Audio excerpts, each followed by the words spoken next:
Сәлеметсіздер ме, құрметті оқушылар? Тарих пәніне қош келдіңіздер. Назарымызды келесі бейнежазбаға аударамыз. Ертеде, ешкі жені бүртеде.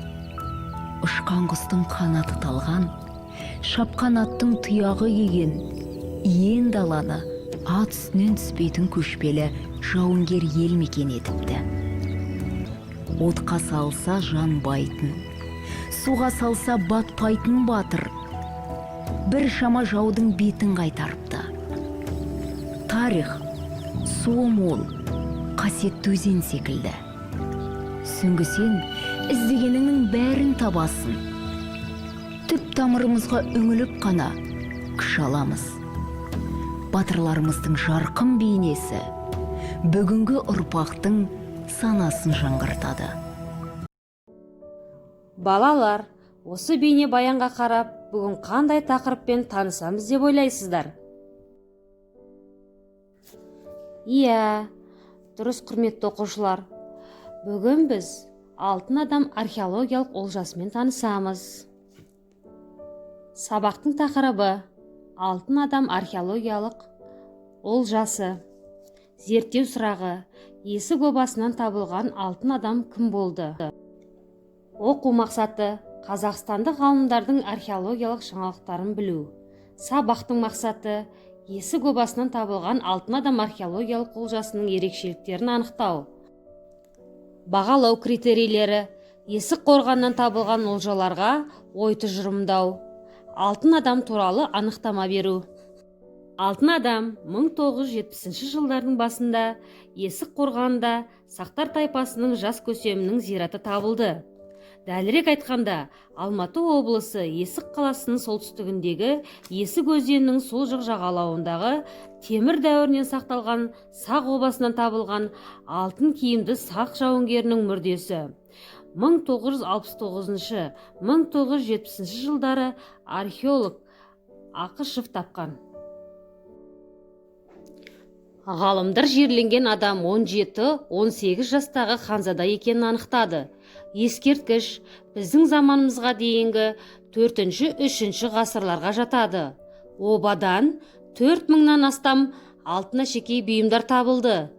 Олар алтын киім-кешек, жүзік, алқа, белбеу және қару-жарақ, күміс тостаған мен қыш ыдыстар және қызыл бояуы бар сөмке бірге жерленген. Ұзын семсері, қанжар ақинақтары алтынмен безендірілген. Құрметті оқушылар, назарымызды келесі алтын адам туралы 10 дерек бейне жазбамызға аударайық. Алтын адам табылған қорған бұл обалардың ішіндегі ұрлықшылардың тонауынан аман қалған жалғыз қорған.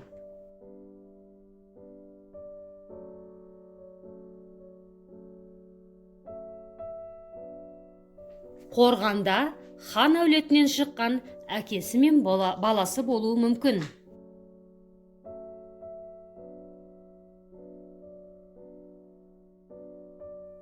Алтын адамның киімінің нақты салмағы белгісіз. Алтын адам киіміндегі жапсырмалар таза алтыннан жасалмаған. Негізі ағаштан жасап, сыртын алтынмен қаптаған.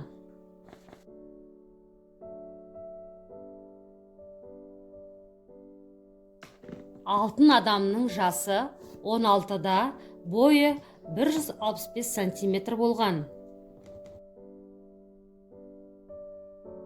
80 сантиметрлік бас киімде дүниенің 4 бұрышы және билікті білдіретін 4 жебе бар.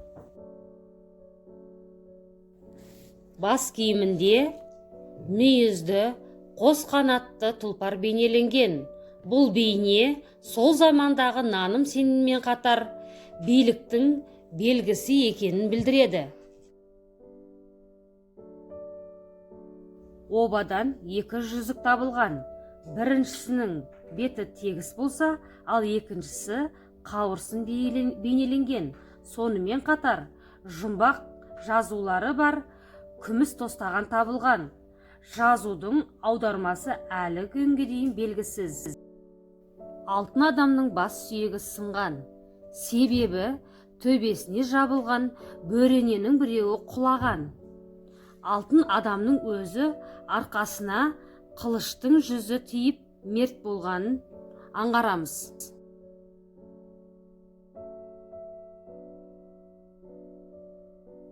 Алтын адамның киімі қызыл күдерден тігілген.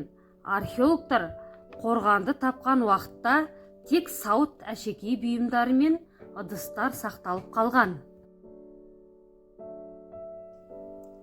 Ары қарай тапсырмаға көшеміз. Бірінші тапсырма.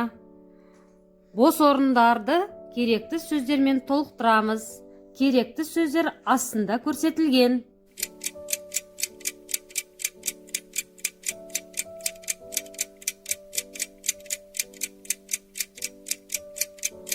Екінші тапсырма. Алтын адамның бас киімін кластер арқылы сипаттаймыз.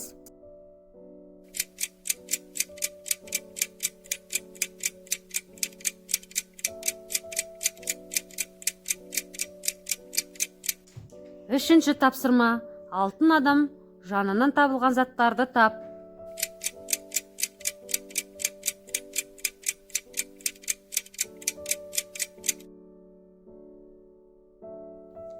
Құрметті оқушылар, формативті бағалау мынадай.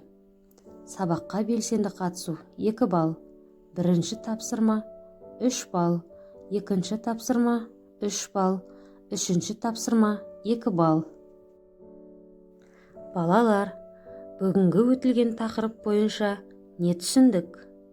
Жауаптарыңызды WhatsApp желісінде күтемін.